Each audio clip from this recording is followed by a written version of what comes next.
my dear students. So today I'm going to discuss about air conditioning. As in our last lecture, we have discussed about VCRS system, that is vapor compression refrigeration system. Then we discussed about the application of the VCRS system, that was our refrigerator, especially domestic refrigerator. So this is our third lecture in this series of refrigeration and air conditioning.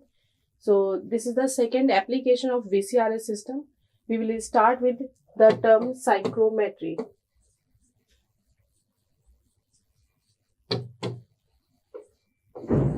So before talking about the air conditioning and its application, we need to understand what is the meaning of this term psychrometry.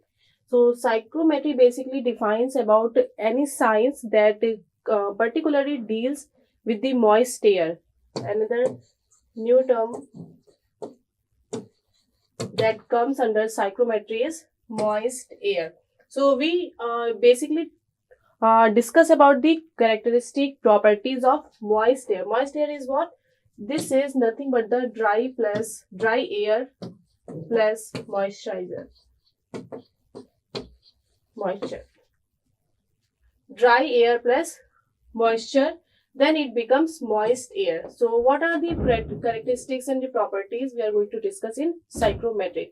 So starting with the air conditioning. Air conditioning is the process of conditioning the air according to the human comfort, irrespective of external conditions. So what we are talking about here and what we are interested in, that the air conditioning is the conditioning of air. Conditioning doesn't only include the cooling of air, because generally what we understand, whenever air conditioning comes in mind, then we basically understand this is the cooling of air. But this is not the only the cooling of air. Another parameters that involves here are airflow motion,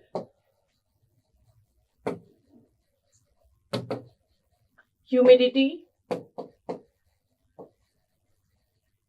and third one is cleanliness. So in psychrometry or air conditioning, the conditioning of air takes place, in which we discuss about the what is the motion of air in that particular room, what is the humidity of air, and what is the how the cleanliness is affected in the air conditioning system that we are interested in. So this is very fundamental of air conditioning. So applications of air conditioning, these are very common application used in offices, hotels, buses, cars, etc. and used in industries having tool room, machines, used in textile industries to control moisture, used in printing press, used in food industries, chemical plants. So many applications can be there for air conditioning purpose, and we also use it most commonly for human comfort as well. So if we talk about the classification of air conditioning, then there are the different bases on which we classify the air conditioning system. First one is according to the purpose. Our purpose may be for comfort of human, then it will be comfort air conditioning. If our purpose is to provide cooling in certain tool room or machine area, then it will become industrial air conditioning. This is industrial air conditioning. Under the season of the year, here is summer air conditioning, winter air conditioning, year round air conditioning, where the moderate temperature is available all throughout the year.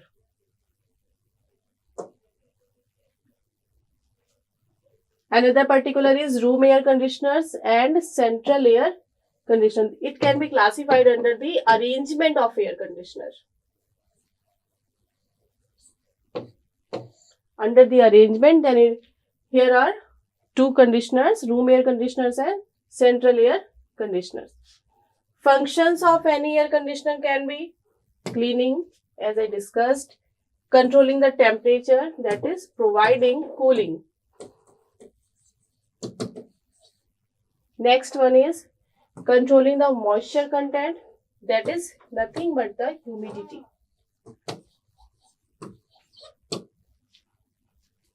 circulating the air, that is controlling the air flow motion.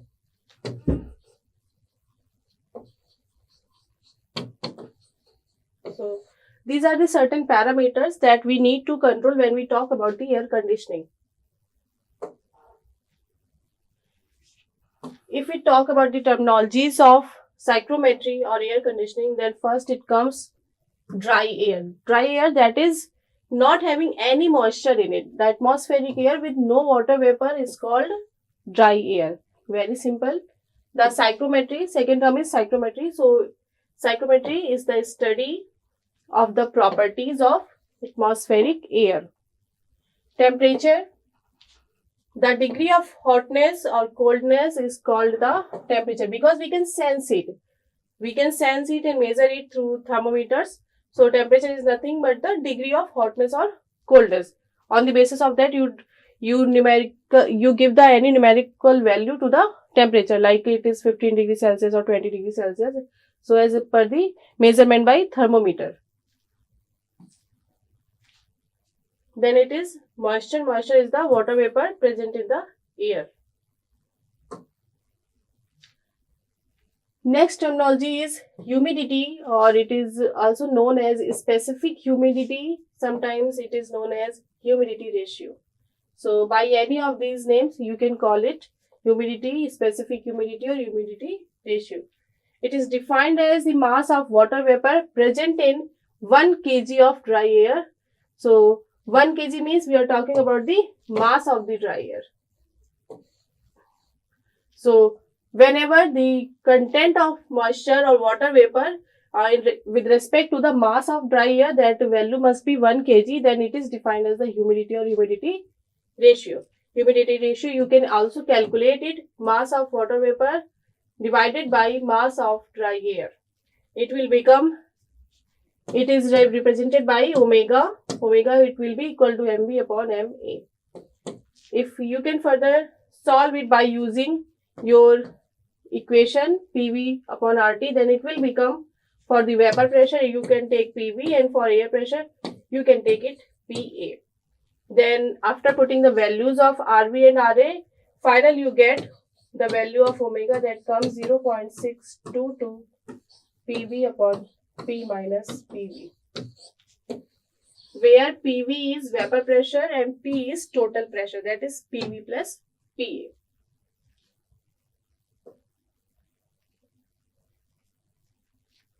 Next term is absolute humidity, mass of water vapor present in 1 cubic meter of dry air. Now here we are talking about the volume of air. As in the last specific humidity, we take mass of the air, but in the case of absolute humidity, we basically take volume of air, that is 1 cubic meter. Relative humidity, another next term of humidity, that is relative humidity. Relative humidity is the ratio of the actual mass of water vapor in a given volume to the mass of water vapor actually can withhold by the same volume. What is the meaning of actually can withhold by the same volume? It means we are talking about the saturated air.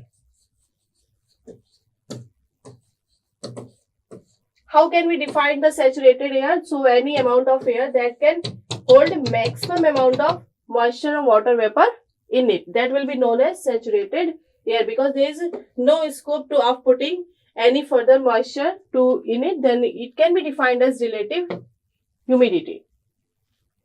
So numerically you can define it in percentage, an amount of water vapor mass of present in air divided by amount of water vapor needed for saturation. As we take it in percentage, so we multiply by 100. Dry bulb temperature and wet bulb temperature. The temperature of air measured by ordinary thermometer is called dry bulb temperature. So you generally use the thermometer to measure the temperature of certain area, then it will be known as dry bulb temperature, because you are not using any additional parameters or any specific instrument to measure the temperature. So it is particularly known as dry bulb temperature. Next term is wet bulb temperature. the temperature of the air measured by thermometer when it is covered by the wet cloth is known as wet bulb temperature. So now there is a difference between dry bulb temperature, that is generally known as DBT, and wet bulb temperature, that is WBT. So what is the specification of using these two temperature or temperature measurements? In dry bulb temperature, we use ordinary thermometer. But in case of wet bulb temperature, we take a thermometer, that tip of that thermometer is covered by wet cloth. So wet cloth is used to cover the tip of thermometer. Then the temperature is measured by using this measurement system. Generally, the instrument that we use to measure DBT and WBT is known as hygrometer. Hygrometer is a kind of instrument in which DBT and measurement both are arranged together like this. But here in case of WBT, there is a wet cloth or a wet arrangement to get the tip of the thermometer all time wet. So it is like WBT, and this is your ordinary thermometer, that is DBT. Alright. Dew point temperature, the temperature at which water starts condensing is called dew point temperature. Dew is what? Basically the drop of moisture. So at the temperature when we get the first drop of moisture or water vapor from the air, then it is known as dew point temperature. Now wet bulb depression and dew point depression. So these are the certain differences. Like the wet bulb depression is DBT minus WBT. The difference between dry bulb temperature and wet bulb temperature is known as wet bulb depression.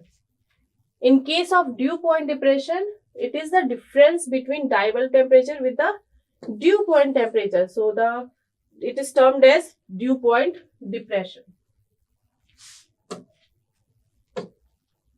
Depression, you can also understand that when we use hygrometer, so take this is hygrometer and we are using to measure certain DBT and WBT by using this. Then you can say this is your ordinary thermometer and this is your special kind of thermometer with a wet tip. So now what will happen as you measure any temperature of any room, then say the reading you get like this is here, like 30 degree Celsius say of any room temperature at normal atmospheric condition, then it is 30 degrees Celsius by using DBT. This is your DBT and this is your WBT. But when we use the WBT or wet bulb thermometer, then the depression that we get, like say it is not 25 degrees Celsius, then this will be the difference between the DBT measurement and WBT measurement, which is generally known as wet bulb depression or normally as depression. So what happens actually, the water vapor is associated with this cloth, they will get evaporated when they come in contact of the air. So the evaporation takes place here and the temperature of the room and the surroundings comes down. So this is the basic reason behind the lowest temperature of WBT.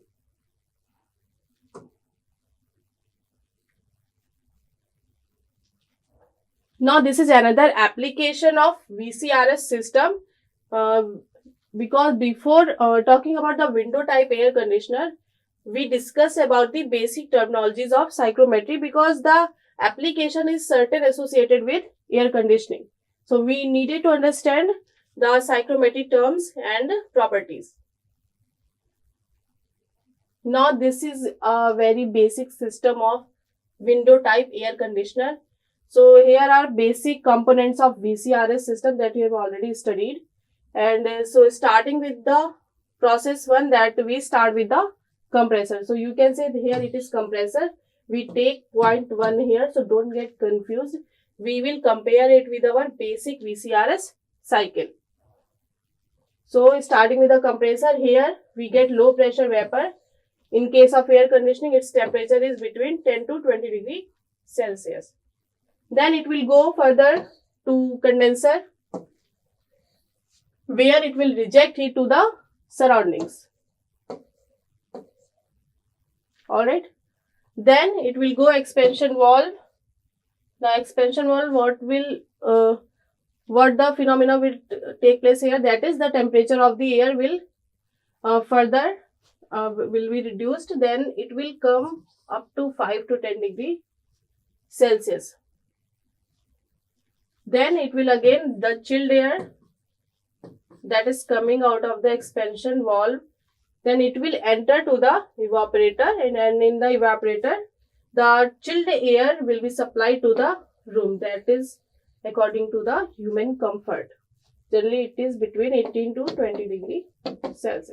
Again the heat of the room that is to be cooled will be absorbed by the chilled air, and it will again, the heated air will come out of the evaporator. It will again enter to the compressor, and the cycle will be repeated in this way. So this is very basic, the cycle of the window type air conditioner. And here are two fans are also connected to it with the motor. That is the purpose of connecting these two fans, is basically to provide or circulating the air inside the room. This is the part of your cooling system. This is the part of your cooling system. And the purpose of this fan, this is basically exhaust fan. It will circulate the hot air to the surroundings. So how its working takes place, this is all about that. This is how you can see your window type air conditioner. This is the diagram where you can see the different components, how they are connected together. That here it is compressor, this is compressor, then compressor, then this is your expansion valve, this is your evaporator, and this is your condenser. This is your condenser. So these are the four components, and here are your fans. This is your fan which is circulating air inside the room, and this is your fan. This is your exhaust fan which is circulating the air to the surrounding.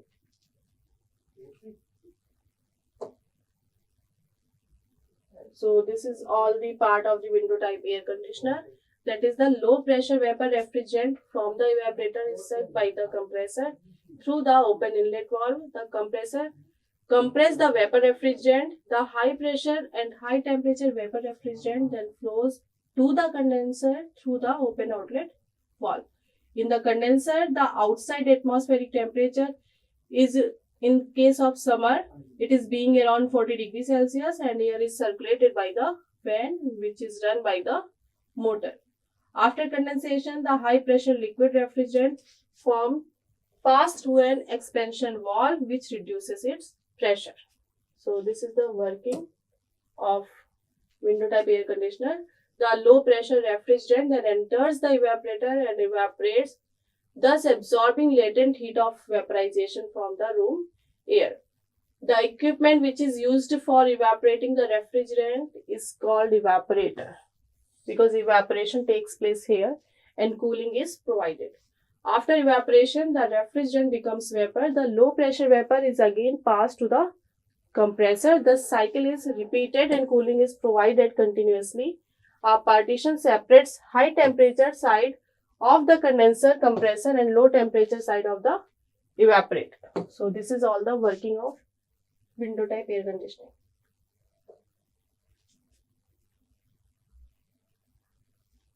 Another few points to remember is the quantity of air circulated can be controlled by the dampers. The moisture in the air passing over the evaporator coil is dehumidified and drips into the trays. The unit automatically stops when the required temperature is reached in the room. This is accomplished by the thermostat and control panel.